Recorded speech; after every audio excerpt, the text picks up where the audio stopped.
Hello and welcome to Casual Buddhism. My name is Cindy Rasicot, and I have recently been in Thailand with my teacher, Venerable Dhammananda, Most Venerable Dhammananda, and I received ordination, hence be a different look here. So I am sad to be away from Thailand, but also glad to be back home. So this week we have my friend Sallie DeWitt. And Sallie has a question. Go ahead, Venerable. Do you have a question, Venerable? No. Okay.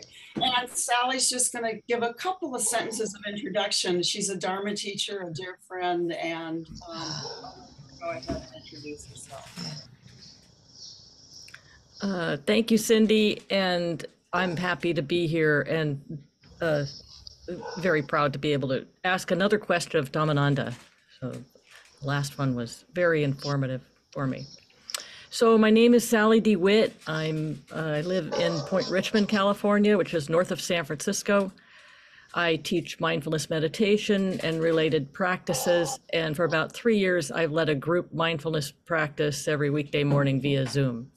Oh, very good. Yeah. Sallie, I see on your calendar or whatever on your site, let it snow. I like that. I recall the time when I was in Canada. The way we think, the way Thai people think, and the way Canadian people think is very different. You don't buy a house on the corner in Canada because it means you have to shovel the snow on two sides. Whereas in Thailand, you would go and buy that house because you have actually access to see the world much more than if you have only one side. You see, people from different culture, they see things very differently. And I realized that in Canada, if anyone fall in front of your house because you have not shoveled the snow, you have to pay fine. You have to pay fine. We don't have that, we don't have that in Thailand. To begin with, we don't have the snow. We don't have the snow. So when I see that, let it snow, it reminds me of my experience in Canada. Because I knew that if I return to Thailand, I will not enjoy the snow anymore. So I volunteer to shovel the snow in the house where I was renting. And the owner of the house was so happy to have Thai resident, because I would be the one to shovel the snow. You see, this is the frame of mind, frame of thought that each one of us come from a different angle, different way of looking at things. So that reminds us in our practice also. Sometimes when we get used to something, we do not realize that actually there is yet another way of looking at it, entirely the opposite way of looking at things, So this let it snow really reminded me of that. Yeah, that's very interesting. And especially when we begin to talk about the Dharma and these questions, because we all come at it from a different angle. And I'm so interested in your perspective, Dhammananda. And it's so informative for all of us as we're trying to move forward and our different cultures and different teachings that come from these cultures. So this is wonderful. Thank you. It is also through experience, Do you want me to go ahead and... The practice itself, it has to be applied to the actual life. And we see things very differently, and it's okay, it's okay. We are learning how to pronounce English properly. In our monastery right now, we have someone who is very good with phonetics, and we just talk about this crystal. That crystal has many facets, and the reflection on each facet, there is no right, no wrong. It's just different. So realizing that we tend to be more inclusive, tend to be able to accept others' point of view better. Very important in this world. I firmly believe it. And your point about practice being so important in our lives. and the basis of our lives. And I think I want to talk a little bit. I do have a question. I'm going to ask my question, but I think I'm also going to share with you at the point that I recently had suffered the loss of my husband after 50 years. And it's been, it was a deep loss, it still is. And so in that period of time when he fell ill and then he succumbed, and he was under hospice care at the time, it was about 3 months. And in that period of time, I was so grateful that I had practiced as much as I did, because every moment as life was unfolding in front of me, I found that my practice was absolutely essential to me. Yes. I was able to stay, at least for the most part, in the present moment. And that was where I found safety and the ability to make decisions and take action. Yes. And if I hadn't been practicing, all these years, I don't think I could have done that. Yes. It would have been, it continues to be overwhelming to me, but, and I continue to practice and I continue to learn from it. So, I'll continue to go forward with that. But I just want to make that statement about, the value of these practices, yes. and the value of literally practicing. It can't just be up here. It has to be Yes. in our bones. Yes. In our bones. And Which also, is the different way, the different way of looking at it. We always we are always joyful with birth, but we are always sad with death. But we have to realize that birth and death, they come together from the very beginning. As soon as we are born, we have that potentiality to die. But then when actually death comes, with so much sorrow. That's because we cling on one and rejecting another, when actually it is only nature that gives us both birth and death. And to actually you feel sorrow, you feel the sorrow of your husband's departure, because the last 50 years had been wonderful time, the two of you together. So now we are talking about what kind of relationship you had. If you had very good relationship, it reflected more when the time that he actually took departure before you. Death is a departure, taking a journey.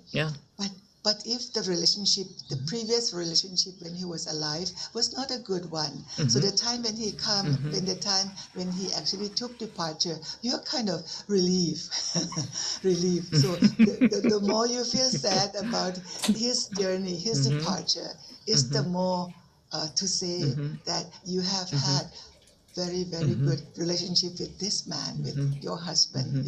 So it's an honor to him. The fact that you feel sorrowful is an honor to him. That's how I look at it.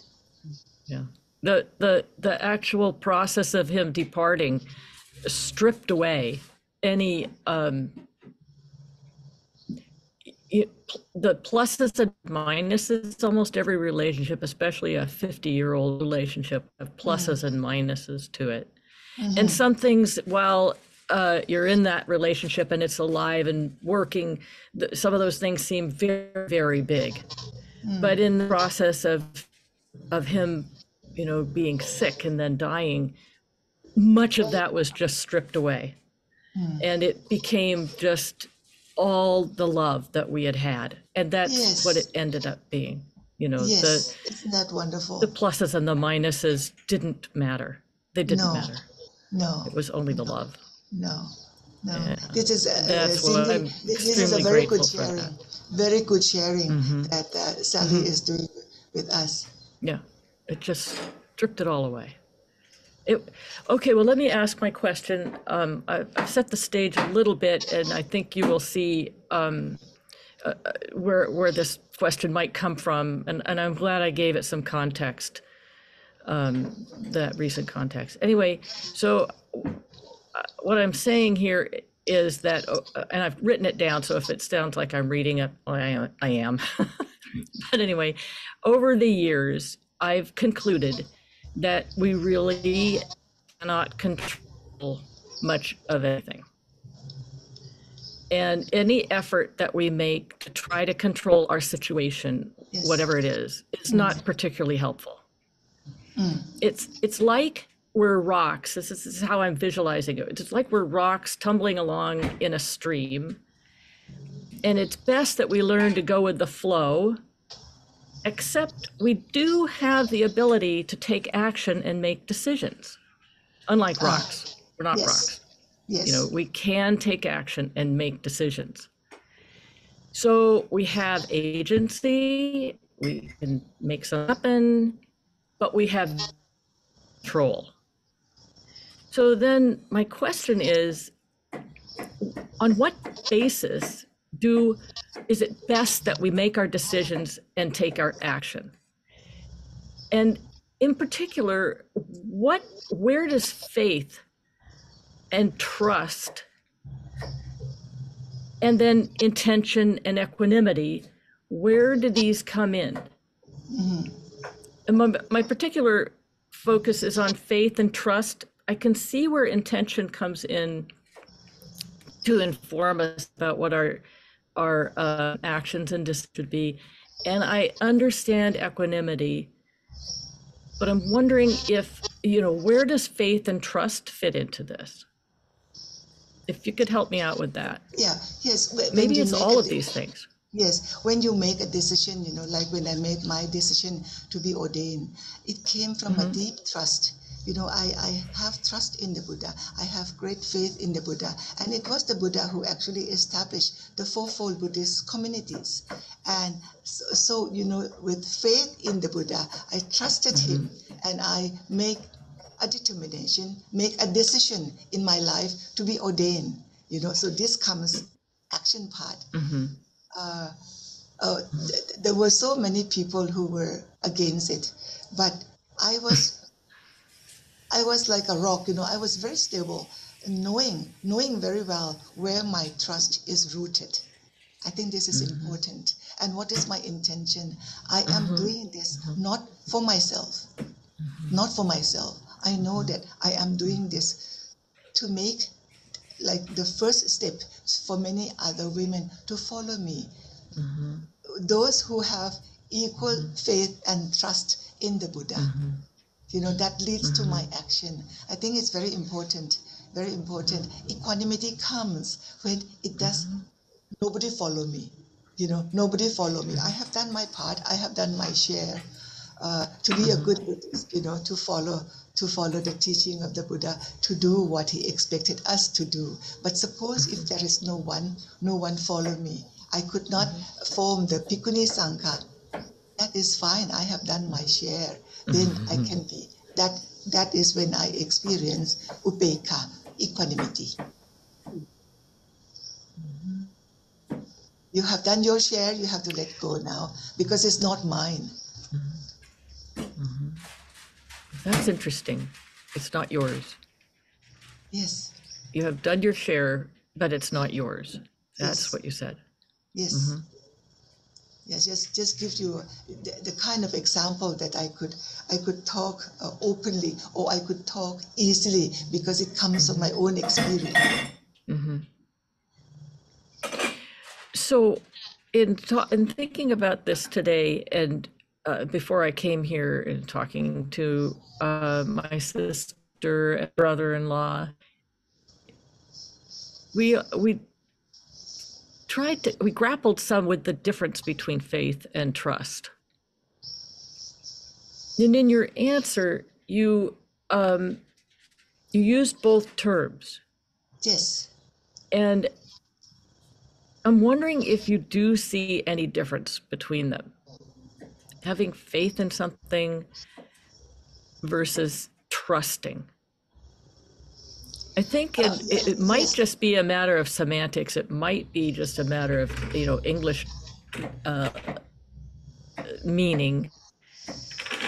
And so maybe I'll say what I think of faith is something that I might attribute to something that's outside of me, that I can't see and I don't have any control over. So I have faith, for example, that my husband ultimately now is okay. I don't know why I have that faith. I don't have any, I can't see it. I don't have any sense of it one way or the other. I don't think, maybe I do. But somehow I would use the word faith, that in my bones, I feel like he's okay. Whereas I wouldn't use that word if I were talking about trusting that if I do something with good intention, aligned with my highest values or deepest intentions, if I do that the best that I know how or can, that's my best avenue forward. I trust in that. And that's as far as I can go. I don't have faith in that. I trust that that's my best avenue forward. So I'm not sure if I could. When you asked this question, I really realized that actually it is not the same. Faith and trust? I have faith. Yeah, faith and trust. Be reminded that we are using English, which is not my first language. Exactly. That's why I put that. I have faith in the Buddha, and because this faith is 100%. So whatever I do according to his teaching, I trust that it will be okay. It is correct. It is the right one. So there are two layers, I think. I have faith in the Buddha, and because I have faith in the Buddha, that's why I trust completely that if I follow him, the path will be the right one. I think there are two layers, not exactly the same, but two layers. Now that you ask question, then I start thinking about it. So it's like your faith is informing or underlying your trust in yourself to make your decision. Yes, you can say that. Yes. Yeah, like I trust that Cindy will come in casual Buddhism today, but I wouldn't say I have faith in her. Right, I trust you will do that. Yeah, that's right. That's right. And much as we don't like to do it, sometimes we just have to have faith and jump. I think that's part of my struggle with whether we can control anything, because faith is difficult because we want to be able, I'm just talking out loud here, I'm not saying all of us do this, but if I want to control something, if I want to control my situation, I might not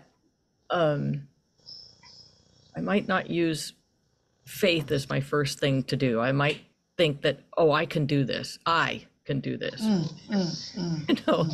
Somehow I have the mental capacity or something to think my way through and make something happen.